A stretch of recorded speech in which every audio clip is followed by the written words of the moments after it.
In today's video, we're going to try and come up with a really awful melody, and we're going to use our music knowledge to see if we could turn it into something beautiful. Now, I don't have any particular melody in mind, so I was going to use my computer to randomize the process. So first thing I wanted to do was set a tempo, and I'm going to use a random number generator on Google to get that number. All right, so right here we have the random number generator. I'm going to set the minimum number as 60, and I'm going to set the maximum number as 180, and then I am going to hit generate. Okay, so we have 75 as our tempo, 75 beats per minute for this melody. So the next step of the process is we are going to open up Musescore, and we are going to punch in some random notes. Okay, let's get this tempo to 75. Okay, let's start punching in some random notes. And go.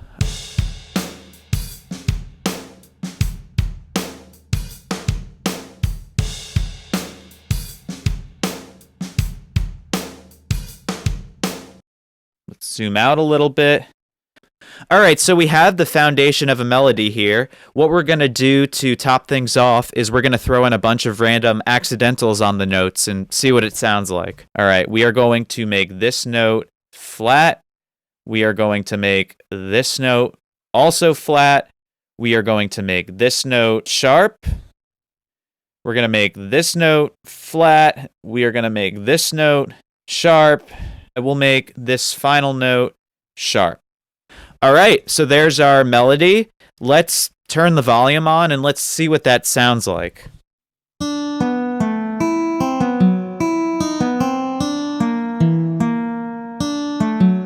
Okay, so yeah, that sounds pretty bad. Musically, this thing is a disaster to read. I mean, we have a C flat there, but then we have a C natural right there. We have B natural here, but later on we have B flat. We have an A sharp, but then an A natural. So yes, this melody does sound pretty bad, but I think we can make it sound good. So I'm going to learn this on the guitar, and then after that, we're going to try and come up with some chords to harmonize with this melody, and I think that'll be the first step in giving this a really full and beautiful context.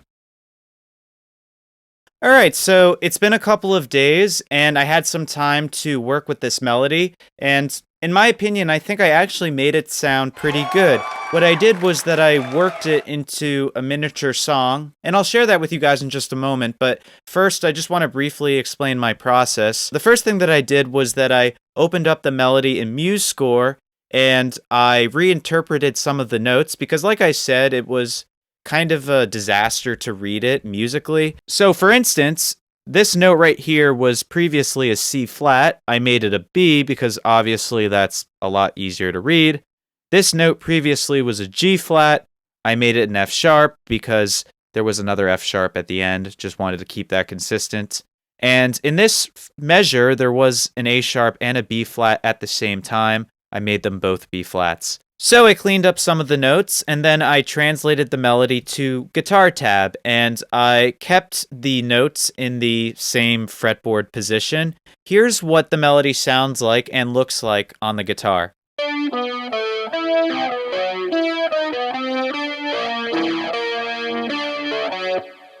So the next thing that I did was I came up with a chord progression, and like I stated before, my goal was to harmonize with the notes in the melody. My initial intention was to come up with a chord progression that was pretty conventional and diatonic, but I ended up coming up with something that was actually quite abstract and ungrounded and kind of jazz fusion-y. It was a progression that didn't really have a strong sense of tonality or key, but honestly, I really liked the way it sounded, and at the end of the day, that's really what matters most, right? So here on screen is the chord progression. Like I said, it's a pretty unusual cluster of chords, but they do harmonize with the melody more or less. Like for instance, the B minor 7 at the beginning neatly harmonizes with the D, B, and A notes, as those are chord tones of that chord. The following 4 notes harmonize with a C7 add sharp 11. There is a one-note clash in the melody versus the chord. The melody has a B natural and the chord has a B flat, but I still kind of liked the way it sounded, so I just stuck with it. And that was pretty much my routine for choosing the other chords, and I just followed that pattern to the end. So anyways, listen to how it sounds.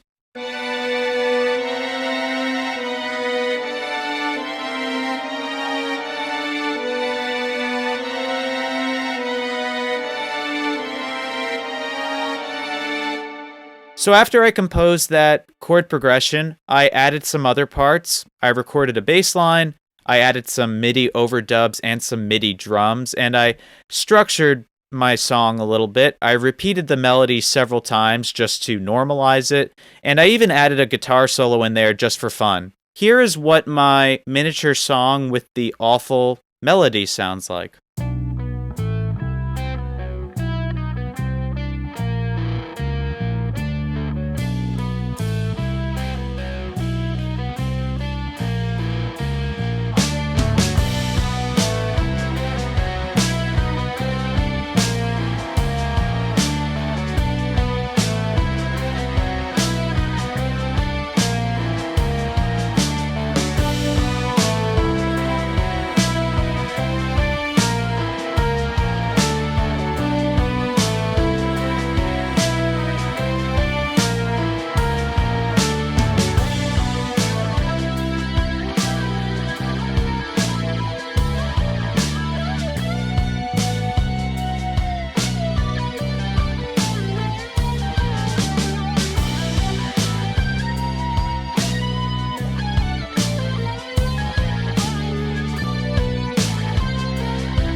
So that was my awful melody that was worked into an original song. I thought it actually sounded pretty good at the end. What did you think? Leave a comment and let me know if you liked it or not. Overall, I had a few takeaways from this experience. First and foremost, this just goes to show that any melody or musical idea does have potential. Sometimes it just needs the proper context. On top of that, blindly punching notes into a composition software is a pretty interesting way in yielding some kind of melody. Honestly, try it out. You might come up with something you may never expect. Finally, repetition is a pretty powerful tool. If you have an idea that's kind of abstract, sometimes just repeating it a bunch of times can actually normalize it. But anyways, that's what I came up with. If you like what you saw or like what you heard, be sure to subscribe, and thanks for watching. I'll see you in the next one.